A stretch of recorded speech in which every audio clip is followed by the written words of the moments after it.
சின்ன சின்ன அக்கறைகள்ல தான் நம்மளுடைய அடுத்த தலைமுறையை நம்ம வந்து மாற்ற முடியும். நம்ம வந்து ரொம்ப முக்கியமா மனசில் வைத்துக் கொள்ள வேண்டிய விஷயம் என்ன அப்படின்னா, தினம் தினம் குட்டி குட்டியாக நடத்தக்கூடிய ஒரு அக்கறைகள் உணவில் மட்டும் தான் நடத்த முடியும். நிறைய பேர் இப்ப நான் சாப்பிட்டுட்டு இருக்கும்போது கூட 2-3 ஃப்ரெண்ட்ஸ் எல்லாம் பேசும்போது, நீங்க நிறைய பேசுறீங்க சார், ஆனா நிறைய நாள்ல செயல்படுத்த முடியல, சில நேரத்துல வந்து கிடைக்க மாட்டேங்குது, சில நேரத்துல வந்து ஒரு சில விஷயங்கள் வந்து கிடைக்குது, எல்லா நாளும் சாத்தியம் இல்லைன்னு கொஞ்சம் ஆதங்கமா சொன்னாங்க. ஆனால் ஒரு விஷயம் என்னன்னா, இப்படியான ஒரு விழாவில் 10 உணவுகள்ல 9 உணவுகளை சிறுதானியத்தில் செய்து கொண்டு வைக்க முடியும்னா, இப்படி ஒரு மாற்றத்தை நாம 20 வருஷத்துல கொண்டு வந்திருக்கோம் இல்லையா?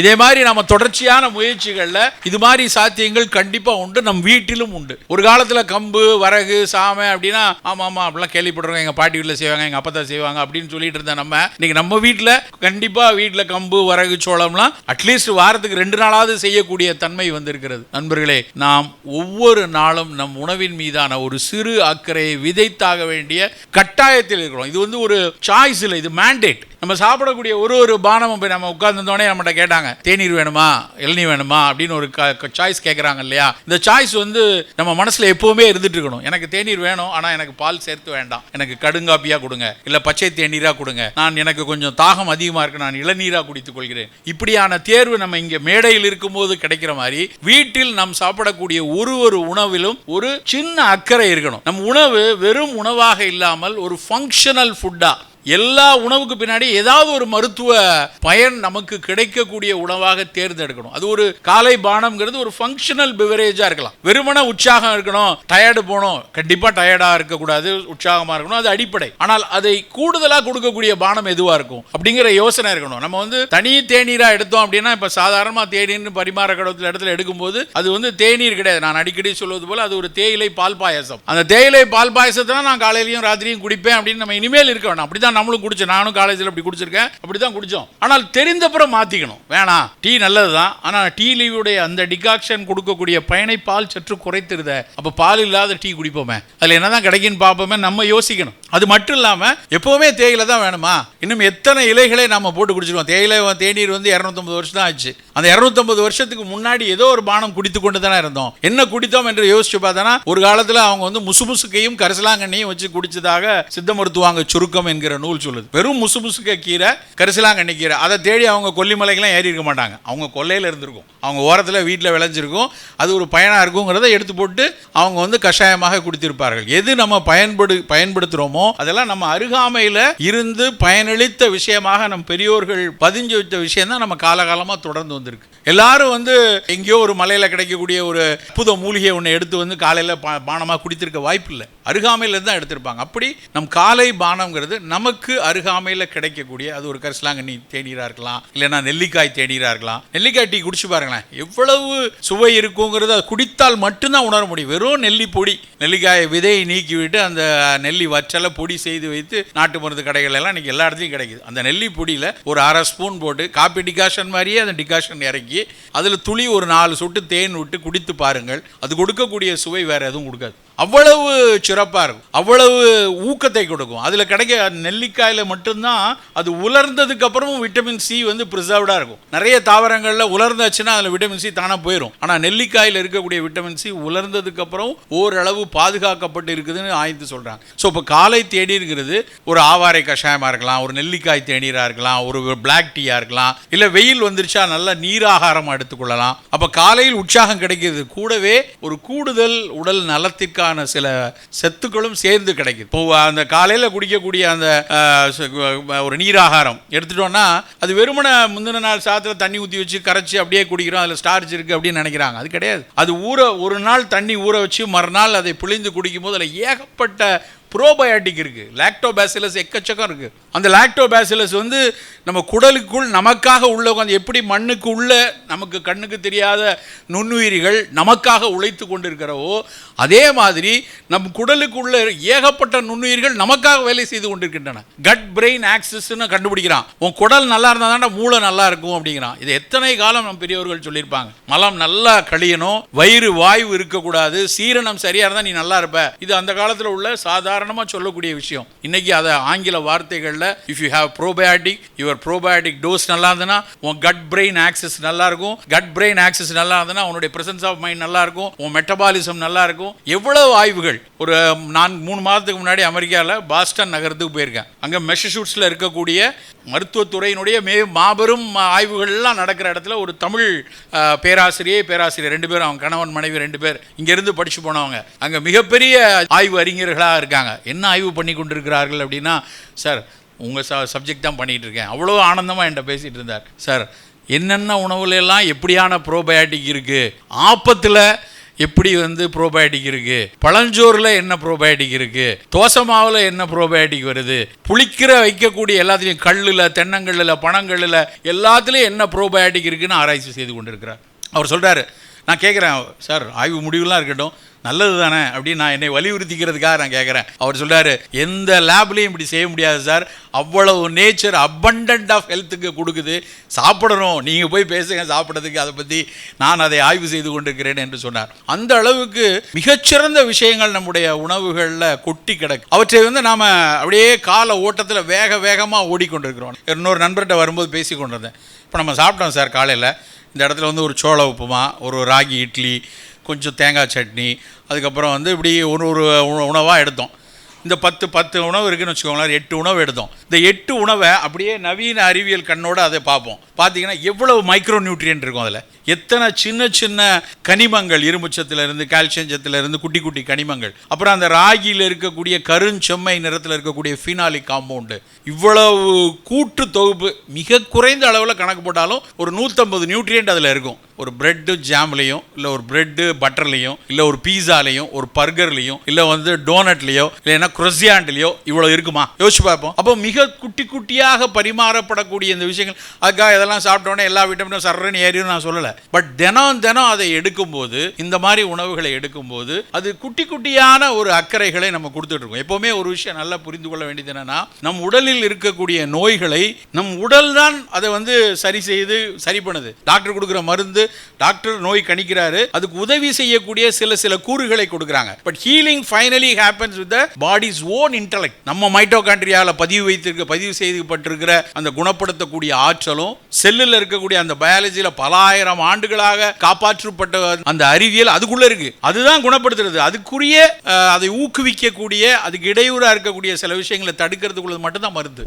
அப்போ அதை ஒவ்வொரு நாளும் செம்மைப்படுத்தக்கூடிய உணவுகளில் நாம் அக்கறை இருந்துகிட்டே இருக்கும். காலையில் பானமா இப்படி எடுத்துக்கலாம், காலை உணவா இது போன்ற ஒரு சிற்றுண்டிகளில் அதிக புரதச்சத்து இருக்கணும். புரதச்சத்து இன்னைக்கு ரொம்ப குறைவா இருக்கு. நம்முடைய செல் மீடியேட்டட் இம்யூனிட்டின்னு நோய் எதிர்ப்பாற்றலை கொடுக்கக்கூடிய அந்த ஆற்றல் புரதத்தில் தான் நிறைய இருக்கு. நம்ம தாவர புரதங்கள் மட்டுமே எடுக்கிறவங்களுக்கு கொஞ்சம் குறைவாக தான் கிடைக்கும். அப்போ கூடுதலாக தாவர புரதம் எடுக்கணும். அப்போ சுண்டல் கண்டிப்பாக இன்னைக்கு சுண்டல் இருந்தது, இப்போ உட்காரும் போது நிலக்கடலை கொடுத்தாங்க, கொஞ்சமா புரதத்தை சேர்த்துக்கிட்டே இருக்கணும். இல்ல மரக்கறி எடுத்து அது மாதிரி புலால் எடுக்கிறவங்களுக்கு கொஞ்சம் கூடுதலாக கிடைக்கும். மீனோ முட்டையோ எடுக்கும்போது அந்த ஹோல்சம் புரோட்டீன் கொஞ்சம் கூடுதலாக கிடைச்சிரும். ஒரு நாளைக்கு இப்போ என் இடம் 68-70 கிலோ இருக்கிறேன்னா 70 கிலோக்கு 70 கிராம் புரதம் வேணும். இப்போ காலையில் இவ்வளோ நேரம் சாப்பிட்டதில் எவ்வளோ புரதம் வந்திருக்கும்? 15 கிராம் இல்லை 18 கிராம் தான் வந்திருக்கும். அதிகம் கணக்கு போட்டு பார்த்தா 15 கிராம் தான் இருக்கும். அப்போ நம்ம மத்தியானம் நைட்டெல்லாம் மேக்ஸிமம் பார்த்தா 40க்கு மேலே தாண்டாது. வெஜிடேரியனாக வெறுமனா எடுக்கும். அப்போ நம்ம ஒரே ஒரு முட்டையை சேர்த்துட்டோம் அப்படின்னா ஒரு 12 கிராம் டபாலும் ஓடி வந்துடும். அப்படி புரதங்களும் நமக்கு வேணும். இல்லை சார் நான் மரக்கறி மட்டும் எடுக்கலாம்னு நினைக்கிறேன்,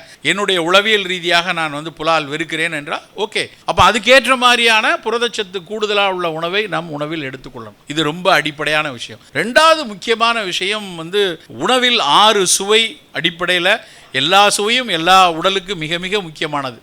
எந்த சுவையும் தவறு, எந்த சுவையும் இழுக்குன்னு கிடையாது. ஆனால் அந்தந்த சுவை அந்தந்த அளவில் இருக்கணும், அந்தந்த வயதுக்கு ஏற்றாற்போல் இருக்கணும். இப்போ நீங்கள் இருக்கிறதுல பெரும்பாலும் 40-50 வயதை ஒட்டியவங்க நிறையா இருக்கும். நம்ம எல்லாருக்குமே ஆகாத 2 சுவை இனிப்பு உப்பு தான். சுகர் இருக்குது, பிபி இருக்குலாம் 2வது. இனிப்பு உப்பு குறைத்தே ஆகணும். இல்லை சார் நான் நாட்டு சக்கரை தான் போட்டுக்கிறேன், நான் பனை வெல்லம் தான் போட்டுக்கிறேன், அதுவும் கிளைசமிக் இண்டெக்ஸ் குறைவு, கிளைசமிக் லோடு கூட தான் இருக்கும். ஒரு விழா காலங்களில் எடுத்துக்கொள்ளலாம். ஒரு விழா காலம், ஒரு மன மகிழ்ச்சிக்கு நான் கொஞ்சம் கருப்பட்டி எடுத்துக்கிட்டேன், ஒரு தேன் வச்சா எடுத்துக்கலாம். தினம் நான் கருப்பட்டி காப்பி காலையிலேருந்து 4 தடவை குடிப்பேன், அதில் 1.5 ஸ்பூன் போட்டுப்பேன், அதான் சுகர் இல்லை அப்படின்னு நினைக்கிறது நம்மளே நாம் முட்டாளாக்கி கொள்கிற ஒரு விஷயம். நாம் இனிப்பு உப்பை குறைத்து தான் ஆகணும். இனிப்பாவது பல பேர் ஆரம்பிச்சிட்டாங்க. இப்போ இங்கெல்லாம் காப்பி கொடுக்கும்போது உங்களுக்கு வேணா போட்டுக்கோங்க அப்படின்னு சர்க்கரை எடுத்து கொண்டு வராங்க. அதெல்லாம் ஒரு மிக அழகான அறிவியல் பூர்வமான அறச்செயல் என்னை பொறுத்த வரைக்கும்.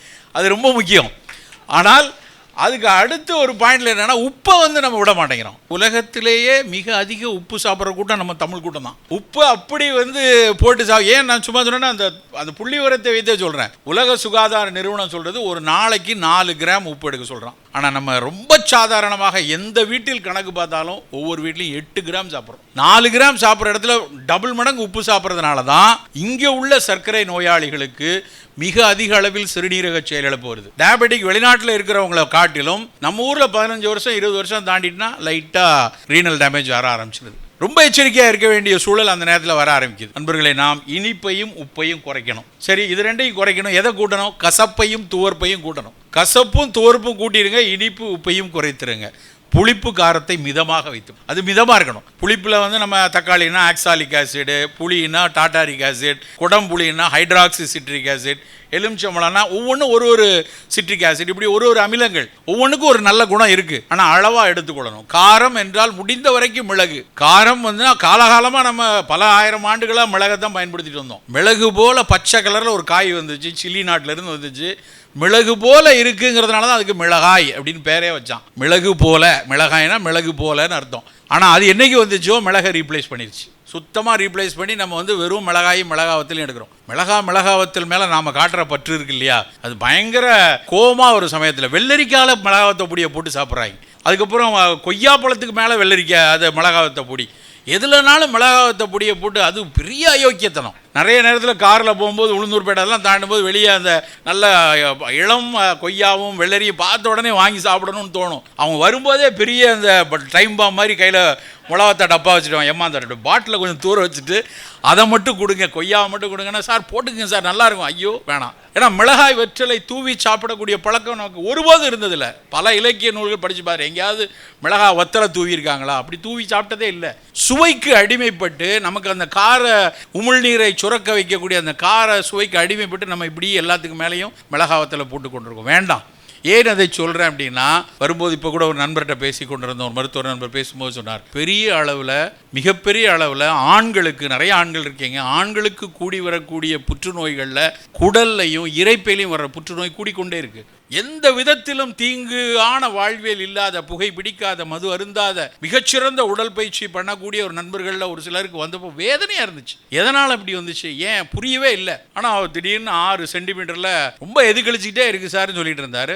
முழுங்க முடியல, எனக்கு ஏதாவது சாப்பிட்டா முழுங்க முடியும், எதுக்கும் எண்டோஸ்கோப் போட்டுக்கு பார்த்துங்க சார், பார்த்துருங்க. ஆனால் அதுக்கு அவருக்கு ஒரு அச்சம். அதெல்லாம் கண்டிப்பாக பாருங்கள். முழுங்க முடியல நீங்கள் சொன்னதுக்கப்புறம் பார்க்காம இருக்கக்கூடாதுன்னு பார்த்தா 6.5 சென்டிமீட்டரில் இருக்குது. இவ்வளோ பெருசுக்கு ஒரு டென்னிஸ் பால் சைஸில் கட்டி. ஒரு நாள் ஒரு சிறு பலகீனம் கூட அவர் கொடுத்ததில்லை. ஆனால் அப்படியான கட்டி. படிக்கும் பொழுது இந்தியாவில் அதிகரித்து வரக்கூடிய புற்றுநோய்களில் இரைப்பை புற்றுநோயும் குடல் புற்றுநோயும் எழுதி கொண்டிருக்கிறார். நாங்கள்லாம் படிக்கிற காலத்தில் நாமெல்லாம் சாம்பார் சாப்பிட்ற கூட்டம்பா, நமக்கு அதில் மஞ்சள் இருக்குது, சீரகம் இருக்குது, அதனால் கண்டிப்பாக குடல்ல எல்லாம் புற்றே வராது அப்படின்னு படிச்சிருக்கோம், நாங்கள் படிச்சிருக்கோம். ஆனால் அது மாறிடுச்சு பெரிய அளவில். அது இப்போ நீங்கள் போய் இங்கே உங்களுக்கு திருப்பூர், கோயம்புத்தூர் சுற்றி 1000 மிகப்பெரிய ஆஸ்பத்திரி இருக்குது. எங்கே போய் டேட்டா கேளுங்க, கோலன் கேன்சரும் கேஸ்ட்ரிக் கேன்சரும் கூடிக்கொண்டிருக்கு. அதுதான் எல்லா இடத்துலையும் சொல்கிறாங்க. அப்போ ஏன் அங்கே வருது? அங்கே ஏதோ ஒரு இன்ஃப்ளமேஷனே ஏதோ ஒரு பொருள் உருவாக்குகிறது. மிளகாவத்தலா, இல்லை காற்றில் இருந்து வரக்கூடிய மாசுபாடா, இல்லை மனதில் இருக்கக்கூடிய அழுத்தங்களா, ஏதோ ஒன்று உள்ளே போய் அதை உருவாக்குகிறது. அந்த இன்ஃப்ளமேஷனை உருவாக்குற நமக்கு தெரிகிற விஷயத்தை தவிர்த்துடுவோமே. தெரியாத எங்கேயோ ஒரு காற்றுல ஒன்று கலந்து உள்ள வந்துச்சுன்னா அது விதி, போனால் போகுது. ஆனால் மிளகாவத்தல் தெரியும், இப்படி மிளகாவத்தை பொடியை போய் தூவி சாப்பிடக்கூடாது. அதுக்கப்புறமா அதை போய் ஏன் செய்யணும்? நண்பர்களை, நாம் மிக மிக எச்சரிக்கையாக ஒரு வேளை உணவிலும் அக்கறையை அதிகம் செலுத்த வேண்டிய காலம் இது. அதை தாண்டி மனம் மிக மகிழ்ச்சியாக இருக்கிறதும், மனதுக்கான பல்வேறு பயிற்சிகளை தினம் எடுத்துக்கொள்வதும், முன்னாடி மாதிரி அது வந்து ஒரு வாழ்வியலோடு இணைந்து வரல. வாழ்வியலோடு இணைந்து வரும்போது அந்த மகிழ்ச்சி, அந்த அன்பு, அதில் கிடைக்கக்கூடிய நிறைவுத்தன்மை, இதெல்லாம் வாழ்வியலோடு ஒரு காலத்தில் இருந்தது. இன்னைக்கு அப்படி இல்லை. இன்னைக்கு ரொம்ப சேட்டலைட் லைஃப் ஆயிடுச்சு. எல்லாவற்றிற்கும் மெனக்கெடுவது போல அன்பிற்காகவும் மனதில் இருக்கக்கூடிய நிறைவுத்தன்மைக்காகவும் நம்ம மெனக்கிட வேண்டியிருக்கு. அதற்கான பயிற்சிகள் அவசியமாக இருக்குது. எதுக்கு மூச்சு பயிற்சி செய்யணும், எதுக்கு யோகாசன பயிற்சி செய்யணும், அந்த வாழ்வை புரிந்து கொள்ளக்கூடிய தத்துவங்கள் படித்தாதான் மனம் மிகச்சரியா இருக்கு. காலை எழுந்தோடனே ஒரு 10 நிமிஷம் நம்ம வந்து மூச்சு பயிற்சிக்கும் நடைப்பயிற்சிக்கும் செய்கிற மாதிரி நம்ம இந்திய தத்துவங்களில் இருக்கக்கூடிய எத்தனை நிறைவுத்தன்மை. தினம் நான் சில விஷயத்தை கேட்குறேன், படித்து முடிச்சுட்டு யாராவது 2 நண்பர்கள்ட்ட அதை பகிர்ந்து கொள்வதும், அதை பற்றி ஒரு 2 நிமிஷம் பேசி கொள்றதுல யோசிச்சு பார்த்தா, சும்மா நம்ம எதுக்கு இதை பேசுகிறோம் அப்படின்னு யோசிச்சா, அந்த பேசுகிற உரையாடல்ல அந்த தத்துவம் குறித்த சிறு விளக்கங்களை ஒருவர் சொல்லும் பொழுது நம் மனதில் சில புரிதல்கள் வருது. ஓ, இப்படி இருக்கலாம், இது போதும், இந்த நிறைவுத்தன்மை நமக்கு இருக்கு இருக்கணும் அப்படிங்கிற ஒரு சிந்தனை வருது. இப்படியான நிகழ்ச்சிகள், இந்த மாதிரி நிகழ்ச்சிகளை கலந்து கொள்ளும்போது காலையிலிருந்து ஒரு விஷயமா அப்சர்வ் பண்ணி பார்க்கும்போது எவ்வளோ மனம் மகிழ்ச்சியாக இருக்குது. எந்த இடத்திலும் இப்படியான நிறைவையும் மகிழ்ச்சியும் நீங்கள் வாங்கவே முடியாது. அந்த மரத்தை நடும் பொழுது ஒவ்வொருத்தரும் அதுக்குள்ளே அந்த மண்ணை எடுக்கிறதா இருக்கட்டும், தண்ணி விடுறதா இருக்கட்டும், ராமராஜனை வந்து அப்படி வேஷ்டியை மடித்து கட்டி அப்படி மம்படி பிடிச்ச உடனே அது எவ்வளோ மகிழ்ச்சியை கொடுக்குது. இது வேறு எங்கேயும் கிடைக்காது. ஒரு விவசாயி, அவங்க ஒரு மிகப்பெரிய தொழிலதிபர், அவங்க வந்து ஒரு விவசாயியாக அவங்க ஒரு மனசு மகிழ்ந்து அதை எடுத்து போடும்போது அதை பார்த்து கொண்டிருப்பவர்களுக்கு, அவருக்கும் கூட அதை சுற்றி பார்க்க அவங்க அத்தனை பேருக்கும் ஒரு நிறைவு வரும். ஒரு கணத்தில் தான் ஒரு விவசாயியாக மாறி தன் விரும்பி அந்த மகிழ மரத்தை வந்து நடக்கூடிய ஒரு இதை விட அழகியல் வேற எந்த இடத்துல இருக்கு? அப்படியான விஷயங்களை வந்து திரும்ப திரும்ப நாம் வந்து பல இடங்களில் செய்து கொண்டிருக்கும் போது இந்த வீட்டுக்காரங்களெல்லாம் பார்த்தா எனக்கு கொஞ்சம் பொறாமையாக இருக்குது. ஒரு 5 வருஷம் கழித்து இந்த வீட்டில் வந்து எவ்வளோ மிகப்பெரிய நல்ல காற்றும் நல்ல ஒரு விஷயங்களும் கிடைக்கும். நண்பர்களே, என்னை வந்து அழைத்த போதே நான் சொன்ன சிவராமன் சார்கிட்ட ரொம்ப மகிழ்ச்சி. இப்படியான விஷயத்தில் கலந்து கொள்வது எனக்கு கிடைக்கக்கூடிய மிகப்பெரிய ஊக்கம். எவ்வளவு நல்ல மனிதர்கள், நல்ல உள்ளங்கள். ஒவ்வொரு முறை கொங்கு தேசத்தில் நான் வந்து பல இடங்களில் பேச வந்திருக்கிறேன். பல முறை இந்த திருப்பூர்லேயும் கோயம்புத்தூர்லேயும் பேசியிருக்கிறேன். ஒவ்வொரு முறையும் வீட்டில் போனால் நான் வந்து என் ஒய்ஃப்ட்ட சொல்கிற முதல் விஷயம், உங்கள் ஊர் மாதிரி, ஏன்னா அவங்க இந்த ஊர் பக்கம், உங்கள் ஊர் மாதிரி வராதுப்பா. ஒவ்வொரு மனிதர்களும் வந்து எவ்வளவு மகிழ்ச்சியாக இருக்காங்க. போயிட்டு வந்தாலே ஒரு ஊக்கம் கிடைச்ச மாதிரி ஆயிடுது. என் நண்பர் ஒருத்தர் அடிக்கடி சொல்லுவோம், உங்கள் ஊருக்கு போயிட்டு வந்தாலே ஒரு டானிக் கிடைச்ச மாதிரி ஆயிடுது. எல்லாரிடமிருந்து கற்றுக்கொள்வதற்கு ஏதோ ஒரு விஷயம் இருக்கும். எல்லோரும் செய்யக்கூடிய. திருப்பூரில் ஒரு தடவை புத்தக கண்காட்சிக்கு வந்திருக்கேன். அன்னைக்கு பயங்கர லேட் ஆயிடுச்சு, ஒரே மழை. 8:45 நான் பேச ஆரம்பிக்கும் போது, ஆனால் 8:45 9:50 வரைக்கும் ஒருத்தர் நகரல. அவ்வளவு அழகா உட்கார்ந்து அதை கேட்டுக்கொண்டு இருந்தாங்க. அன்னைக்கு அந்த மாதிரியான நிகழ்ச்சி 5 வருஷம் ஆயிடுச்சு. ஆனால் இப்பவும் மனசுல வந்து அந்த ஒழுங்கு, எப்படி இந்த ஒழுங்கு இருக்கு. நான் வந்த உடனே பார்த்தேன், முன்னாடி வந்து கோயம்புத்தூரில் பல இடங்களில் கூட்டங்கள் பார்க்கும்போது அந்த கார்களை நிறுத்தி இருக்கிற ஒழுங்கு இது வேற எந்த ஊர்லேயும் கிடையாது. எங்கள் ஊர்லெலாம் சுத்தமாக கிடையாது. அழகாக வந்து அங்கே யாரும் உட்காந்து காரை இங்கே விடுங்க அங்கே விடுங்கலாம் யாரும் சொல்லிட்டு இருக்க மாதிரி தெரில. ஆனால் அத்தனை பேரும் அந்த வாகனங்களை நிறுத்தி இருக்கிற விஷயம் எவ்வளவு அழகான ஒழுங்கு. இந்த ஒழுங்குகளை வந்து பார்க்க பார்க்க நாம் இதை ஏற்படுத்தணும். நாம் இதை நம்ம சந்திக்கிற இடங்களில், பார்க்குற இடங்களில், நாம் நடத்தக்கூடிய கூட்டங்களில் இந்த ஒழுங்கை கொண்டு வர வேண்டும் என்று நினைக்கிறேன். ஸோ அந்த அடிப்படையில் இன்றைய பொழுது மிக மிக சிறந்த பொழுதாக எனக்கும் அந்த மகிழ மரத்துக்கும் இந்த வனத்துக்குள் திருப்பூருக்கும் அத்தனை பேருக்கும் ஏற்பட்டிருக்கிறது. நன்றி நண்பர்களே, வணக்கம்.